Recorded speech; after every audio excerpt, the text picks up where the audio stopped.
সাকিব আল হাসানের আন্তর্জাতিক cricket career যেন রবীন্দ্রনাথের ছোট গল্পের মতো হয়ে গেছে, শেষ হয়েও যার হইল না শেষ।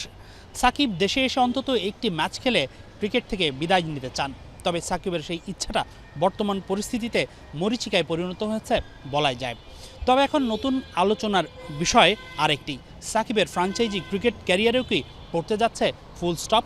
কেননা সম্প্রতি শেখ হাসিনার সাথে একটি অনুষ্ঠানে অনলাইনে যুক্ত হয়ে বক্তব্য রেখেছেন সাকিব। এই ঘটনায় দেশের অনেক অংশের লোকজন সাকিবের উপর ক্ষিপ্ত হয়ে ওঠেন। এরপর থেকেই আলোচনায় এসেছে যেন বিসিবি বন্ধ করে দেয় সাকিবের এনওসি। এই বিষয়ে বিসিবির ক্রিকেট অপারেশনস কি বলছে? এই মুহূর্ত পর্যন্ত বিসিবির ক্রিকেট অপারেশনসের কাছে সাকিবকে এনওসি যেন দেয়া না হয় এই ধরনের কোনো ইনস্ট্রাকশন আসেনি। সেটা বিসিবির কাছ থেকেও আসেনি, কিংবা বাংলাদেশ সরকারের কাছ থেকেও এই ধরনের কোনো ইনস্ট্রাকশন এখন পর্যন্ত আসেনি। এখন লঙ্কান প্রিমিয়ার লিগ শেষ হয়েছে, সাকিবের পরবর্তী অ্যাসাইনমেন্ট নেপালের প্রিমিয়ার লিগ, যেখানে পোখরা এভারজেন্সের হয়ে খেলার কথা সাকিবের। এখন সাকিবকে এনওসি দেওয়া হবে কি হবে না এই বিষয়টার আগে আলোচনায় সাকিব কিন্তু এখনও এনওসির জন্য আবেদন করেনি বিসিবির কাছ থেকে।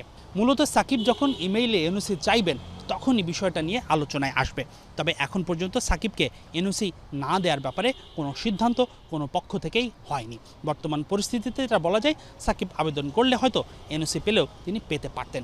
তবে ঘটনাটা চূড়ান্ত রূপ ধারণ করবে যখন সাকিব এনওসি চাইবেন। এনওসির জন্য সাকিবের মেইল বা বার্তা পাওয়ার পর ক্রিকেট অপারেশনস বিভাগ যখন বিসিবির ঊর্ধ্বতন কর্মকর্তাদের কাছে জানতে চাইবেন, তখন হয়তো তারা গভর্নমেন্টের সংশ্লিষ্ট বিভাগের সঙ্গে কথা বলতেও পারেন, বা ইনস্ট্রাকশন যদি না আসে সেক্ষেত্রে নিয়ম মেনেই যদি তাকে এনওসি দিয়ে দেওয়া হয় তাহলে তিনি এনওসি পেতে পারেন, বা পাবেন কিনা তার আবেদন করার পরবর্তীতেই আসলে সিদ্ধান্তটা চূড়ান্ত বিষয়টা জানা যাবে। এটাই মূল কথা।